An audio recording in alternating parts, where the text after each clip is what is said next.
हाँ जी, नमस्कार भी सभी को। कैसे हो सारे? तो उम्मीद है सब स्वस्थ होगे, मस्त होगे। तो आज मैं अभी हमारे राजस्थान के लोक देवताओं की तीसरी क्लास को लेकर, और क्लास में ज़्यादा लंबी नहीं करूँगा। अभी आपको 15 से 20 मिनट की कक्षा में ही मैं 1 से 2 लोक देवता रोज करवा दूंगा, ताकि आप पे ज़्यादा बर्डन ना हो, आप आसानी से पढ़ पाओ। और अभी शुरू में थोड़े हमारे 5-7 लोक देवता हैं जो थोड़े बड़े हैं, बाकी बाद में धीरे धीरे छोटे छोटे लोक देवता होंगे जो अच्छे से हम पूरे कर पाएंगे। ठीक है, तो आज की कक्षा शुरू करते हैं। तो एक बार आप इसका ना स्क्रीनशॉट ले लो, ताकि बाद में आपको दिक्कत ना आए। लो स्क्रीनशॉट लो।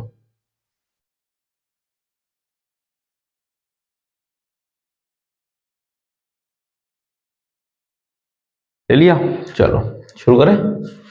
चलो, तो आज हमारे लोक देवता है जी बाबू जी।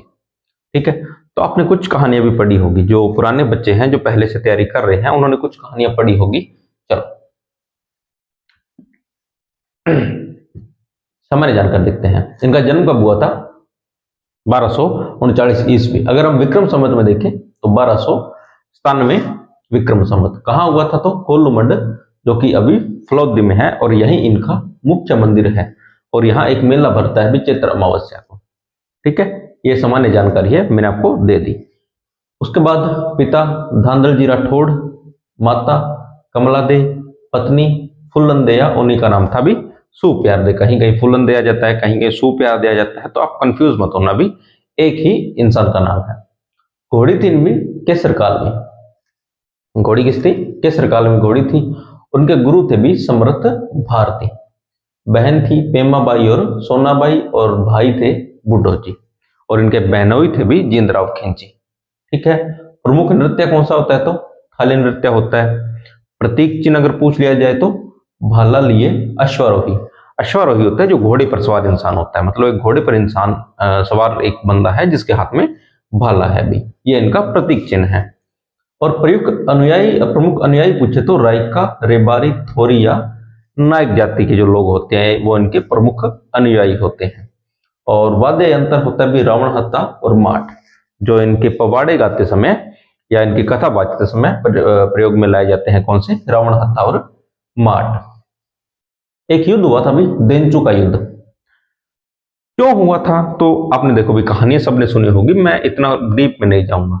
माना जाता है कि बाबूजी जब अपनी बारात लेके अपने ससुराल की तरफ गए थे, तो इनके एक जो गाय पालक एक महिला थी, उनसे उनकी एक घोड़ी लेके जाते हैं, और उनको वचन देके, ये केसर काल में घोड़ी उसी महिला की होती है अभी, उनको वचन दे के आते हैं कि अगर आपके गायों की लूट होती है तो मैं वापस आऊंगा, चाहे मैं बीच फेरों में बैठा होगा तो मैं वापस जरूर आऊंगा भी। ये उनको वचन दे के आ जाते हैं। होता क्या है, जब ये बारात लेके चले जाते हैं, लगभग अमरकोट साइड इनका ससुराल होता है, तो वहां पहुंचने के बाद इनका जो बहनोई होता है जिंदराव खिंची, वो उस महिला की गाय लूट लेता है।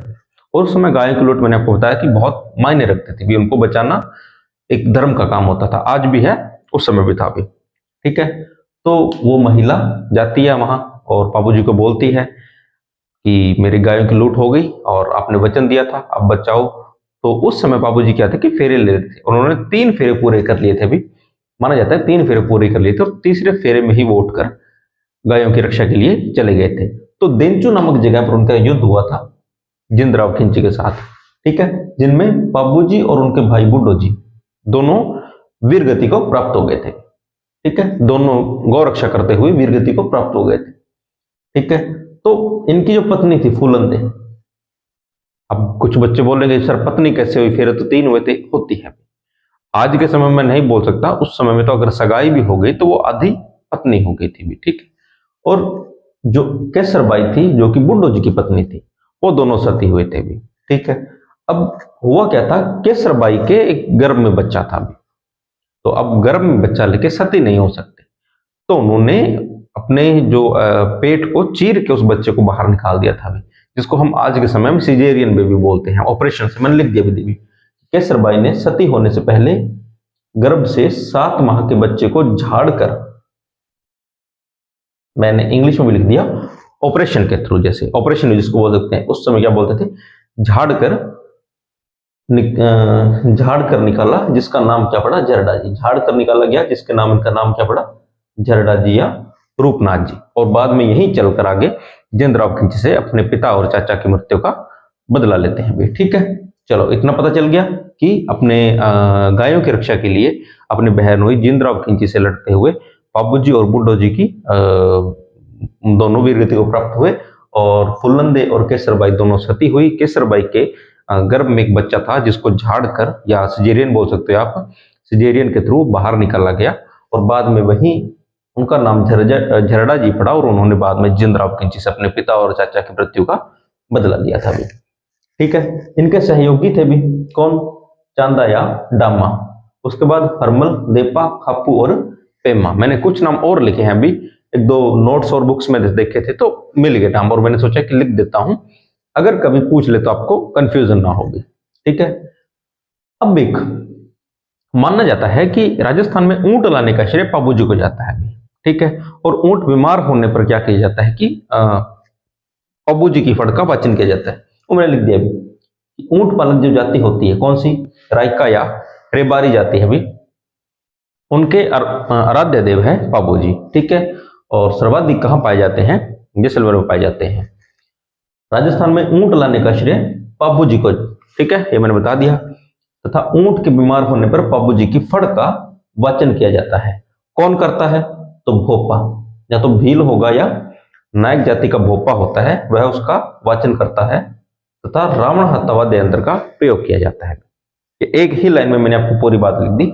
ऊंट लाने का श्रेय पाबूजी को, ऊंट का बीमार होने पर पाबूजी की फड़ का वाचन भोपे द्वारा किया जाएगा जो नायक या भील जाति का होगा। और फड़ का वाचन करते समय कौन सा वाद्य यंत्र प्रयोग में लिया जाएगा, तो आपका रावण हत्या जो होता है उसका प्रयोग किया जाता है। एक ये है भी कि पाबूजी गौ रक्षा के लिए 3 फेरों से ही उठकर चले गए थे। अब 3 फेरों से उठकर चले गए और शहीद हो गए, या बोल सकते हैं वीर गति को प्राप्त हो गए, तो माना जाता है कि उस समय पाबूजी ने 3 फेरे ले लिए थे। और उन्होंने जो कि 3 फेरे ले लिए, तो आज हम 4 ही फेरे लेंगे भी। उन्होंने 3 ले लिए थे और हम अब 4 लेंगे। तो अब कभी मैं बाहर नहीं बोल सकता, राजस्थान में आप देखना कि 7 फेरे नहीं होते, 3 होते हैं। और अगर कोई आप में से भुक्तभोगी है जिन्होंने शादी कर ली है अभी, तो वो बताना कि कितने फेरे हुए थे। पर मैंने जहां तक देखा है, अपने बड़े बुजुर्गों से सुना है, तो 4 ही फेरे लिए जाते हैं। ठीक है, 3 में बोलते हैं कि कन्या आगे होती है और 1 में वर आगे होते हैं। फेरे 4 ही लिए जाते हैं। क्यों लिए जाते हैं वो अलग अलग रीजन है। हमें तो यही बताया गया है कि पाबूजी ने 3 फेरे उस समय में ले लिए थे और आज हम 4 फेरे ही लेते हैं। ठीक है, तो ये हमने पाबूजी पढ़ लिया। कुछ बातें और है अभी। तो उपनाम, पाबूजी का उपनाम क्या है अभी, तो ऊंटों के देवता, जो कि ऊंट पाबूजी ही लाए थे, तो ऊंटों के देवता। प्लेग रक्षक देवता, प्लेग एक बीमारी होती है अभी, तो उसकी रक्षा, उससे रक्षा करते थे, तो प्लेग रक्षक देवता। लक्ष्मण के अवतार, माना जाता है कि पाबूजी क्या थे, लक्ष्मण के अवतार थे भी। ठीक है, और एक स्टोरी भी है अभी, चलो आपका 2 मिनट जाएंगे। तो हुआ क्या था ना कि जब आपके श्री राम का वनवास चल रहा था, तब आपने नाम सुना होगा स्वरूप नखा। अभी चलो उसका नाम बदल दिया है, स्वरूप नखा कर दिया, पर उसका नाम क्या था, स्वरूप नखा। तो वो जब आपने सुना होगा कि लक्ष्मण ने उसका नाक काटा था, तो उससे पहले क्या हुआ था कि वो लक्ष्मण के पीछे भागी थी कि शादी कर लिए। तो उन्होंने क्या किया था कि पानी के इर्द गिर्द 4 चक्कर लगा लिए थे, 4 चक्कर लगा लिए थे, और उसके बाद लक्ष्मण ने उसकी नाक काट दी थी। तो हुआ क्या था कि उस समय बोला गया था कि ठीक है, लक्ष्मण ने उसको बोला था कि आज हमने पानी के इर्द गिर्द क्या किए हैं, 4 फेरे ले लिए हैं, और बचे हुए जो 3 फेरे वो मैं तुमसे कलयुग में लूंगा। उन्होंने ये बोला था। तो माना जाता है कि ये जो फुल्लंदे थे वो उन्हीं शूर्पणखा के अवतार थे, और जो पाबूजी थे वो लक्ष्मण के अवतार थे। तो उन्होंने 4 फेरे उस समय क्या लिए थे, पानी के इर्द गिर्द लिए थे, और बाकी 3 फेरे थे वो अग्नि के इर्द गिर्द लिए थे। ये स्टोरी है, भी मैं नहीं बोलता कि यही सच है, सुनी है मैंने, आपको बता दी। ठीक है, चलो अगला है गोरक्षक देवता। ठीक है, और हाड़ फाड़ के देवता और मेहर मुसलमानों के पीर। और आपको पता होगा भी पाबूजी भी पीरों में शामिल है, पंच पीरों में शामिल है। मैं लिख देता हूं भी, पंच पीरों में शामिल।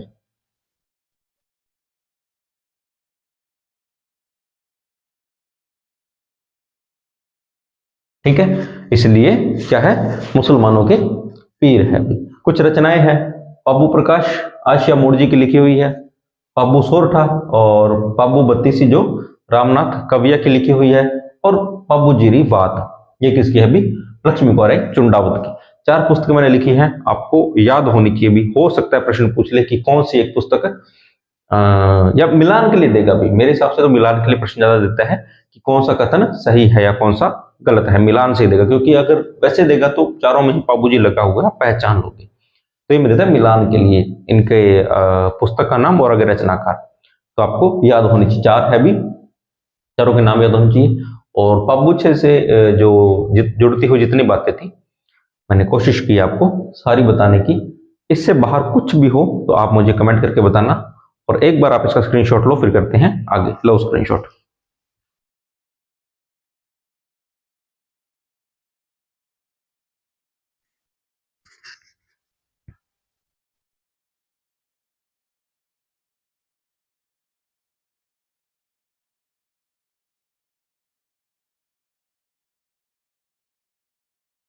हो गया, चलो अब करते हैं अगले हमारे लोक देवता मेहा जी। ठीक है, सामान्य जानकारी, जन्म स्थान तो बापिनी गांव फलोदी, और यही इनका क्या है भी, मुख्य मंदिर है। पिता गोपाल राज थे, और मेला भरता भी इनका भाद्रपद कृष्ण अष्टमी को। क्या था उस समय, आपको याद करो कि इस समय और क्या है, याद आएगा। क्या था, कृष्णाष्टमी। ठीक है, जन्माष्टमी जिसको हम बोलते हैं। ठीक है, घोड़ा है भी इनका किरड काबरा, और इनके जो पुजारी होते हैं वो मांगलिया राजपूत होते हैं भी। ठीक है, और ये रावचुंडा के समकालीन थे भी। जोधपुर के एक शासक हुए थे रामचुंडा, उनके समकालीन थे। और ये थोड़ा याद रखना भी, इनके भोपों की वंश वृद्धि नहीं होती। इनके जो भोपे होते हैं उनकी वंश वृद्धि नहीं होती। भोपे क्या होते हैं, जो इनकी फड़ का वाचन करते हैं, तो उनकी क्या होती है, वंश वृद्धि नहीं होती। वो गोद लेकर ही अपना वंश आगे चलाते हैं। ठीक है, और टोड, कर्नल जेम्स टोड, हमारे राजस्थान के इतिहास के जन्म जिसको बोला जाता है, उन्होंने इनका गोत्र पंवार बताया भी। गोत्र क्या बताया है, पंवार बताया है। और जैसलमेर के शासक रणदेव के साथ युद्ध करते हुए भी ये वीरगति को प्राप्त हुए थे। ठीक है, ये सामान्य जानकारी। और ये भी आपके पंचपीर थे भी, पंचपीरों में शामिल थे।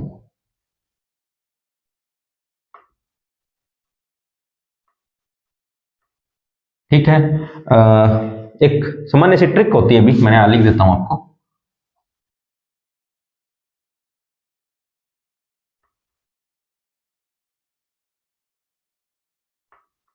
ठीक है, तो रामदेव जी, मेहा जी,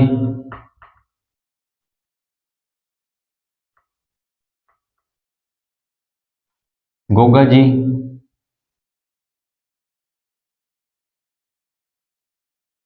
बाबू जी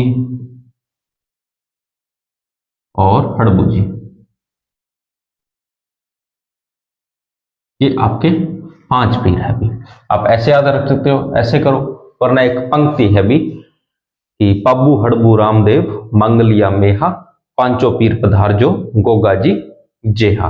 ठीक है, आप ये पंक्ति भी याद कर सकते हो। पंक्ति मुश्किल होती है भी, ये थोड़ा आप आसान कर सकते हो। राम गोपाल है, रा से रामदेव जी, मैं से मेहा जी, गो से गोगा जी, पा से पाबू जी, और है से हड़बू जी। पंक्ति में फिर दोहरा देता हूं, आप चाहो तो लिख सकते हो। पाबू हड़बू रामदेव मंगलिया मेहा, पांचू पीर पधार जो गोगा जी जेहा। ठीक है, चाहे आप गूगल पे देख सकते हो, आपको ये पंक्ति मिल जाएगी। ठीक है, तो ये हमने पांच पीर यहां तक पूरे पढ़ लिए भी। कौन कौन से, तो हमने पढ़ लिया रामदेव जी को, गोगा जी को, पाबू जी को, हड़बू जी को, और मेहा जी मंगलिया को।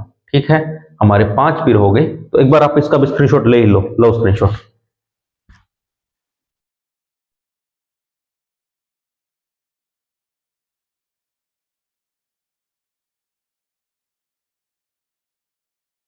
चलो, अब हमने दो लोक देवता और लिखे हैं भी यहाँ पर, सब एक जगह बची हुई थी, तो मैंने सोचा कि लिख देता हूं भी आपको कम जगह में ज्यादा जानकारी मिल जाएगी। अगले हैं भी देव बाबा, जो कि ग्वालों के देवता है भी, जो गाय चराने वाले थे या पशु चालक जिनको बोल सकते हैं, जो पशु चराते हैं उनके देवता है भी। मुख्य मंदिर है इनको नगला जहाज, कहां पर है ये भी, भरतपुर में, यहाँ पर इनका मुख्य मंदिर है भी। और इनका मेला भरता है भी चित्र और भाद्रपद शुक्ल पंचमी को, मतलब साल में 2 मेले भरते हैं भी, एक चित्र में और एक भाद्रपद में। कब भरते हैं? तो शुक्ल पंचमी के दिन, ठीक है। और इनकी सवारी है भी भैंसा, सवारी क्या है? भैंसा है। और ये पशु चिकित्सक थे भी, ठीक है। आज के टाइम में हम जिनको क्या बोलते हैं, डंगा डॉक्टर बोल सकते हैं, या फिर इंग्लिश में क्या नाम तो आप देखना भी, ठीक है। तो ये क्या होते हैं अभी? पशु चिकित्सक होते हैं, ठीक है। और पशुपालक समाज के आराध्य देव हैं भी, अपने आप होंगे भी ग्वालों के देवता है, पशु चिकित्सक है, तो पशुपालक जो समाज है उसके आराध्य देव तो होंगे ही। और गुज्जर जाति के जो लोग हैं वो इनकी पूजा करते हैं। किस जाति के लोग? तो गुज्जर जाति के लोग इनकी पूजा करते हैं। अगले हैं हमारे लोक देवता मामा देव। कौन? मामा देव। तो ये बरसात के देवता है। किसके? बरसात के देवता है। बरसात नहीं होती है तब इनकी पूजा की जाती है। पर इनका मंदिर नहीं होता भी। क्या होता है? इनका मंदिर नहीं होता। गांव के बाहर एक लकड़ी का तोरण बना होता है, जो गांव के बाहर होता है वहां एक लकड़ी का तोरण बनाकर उसकी पूजा की जाती है, अभी मंदिर नहीं होता। और इनको खुश करने के लिए भैंसे की बलि दी जाती है। अब बकरे से तो राज्य भी नहीं हो रहे हम, भैंसे की बलि देनी पड़ेगी, ठीक है। और एक प्रमुख स्थल है भी इनका सलोदड़ा, जो कि नीम का थाना है, नीम का थाना में है, और आपका नीम का थाना पड़ता है भी सीकर में, ठीक है। तो ये कुछ मुख्य मुख्य जानकारी थी भी बाबू जी, मेहा जी, देव बाबा और मामा देव के बारे में। तो इसका एक बार स्क्रीनशॉट ले लो आप, लो स्क्रीनशॉट।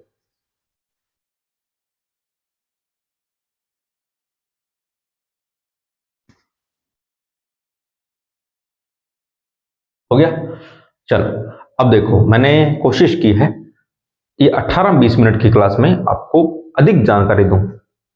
मैंने कहानी भी सुना दी, और इससे ताकि आप बोर ना हो जाओ कि हाँ आप सिर्फ पढ़ाई पढ़ा रहे हैं, बीच में कुछ अलग बात हो ही नहीं रही है। कहानी भी सुना दी और पढ़ा भी दिया, कम समय में अधिक चीज देना, और इसका फायदा भी है अभी आपका। अब नोट्स बना लेना भी, मैंने जितना को लिखा है आप नोट्स बनाते रहना साथ साथ में, ताकि आप बाद में रिवाइज भी कर सको, ठीक है। तो कोशिश यही रहती है भी आपको जितना हो सके उतना बढ़िया कंटेंट दूं, कम समय में दूं, ताकि आपका समय बचे, और उस बचे हुए समय में आप वापस से उसको रिवाइज करो या 2 बार पढ़ लो, ताकि आपका और अच्छे से तैयारी हो जाए, ठीक है। तो यहाँ तक कर लेना भी, और कुछ छूट गया हो तो मैं हमेशा बोलता हूँ, आप कमेंट करके जरूर बताना भी सर ये बात छूट गई है, मैं अगली कक्षा में वो चीज़ जरूर बता दूंगा भी। बाकी मिलते हैं अगली क्लास में, तब तक के लिए धन्यवाद।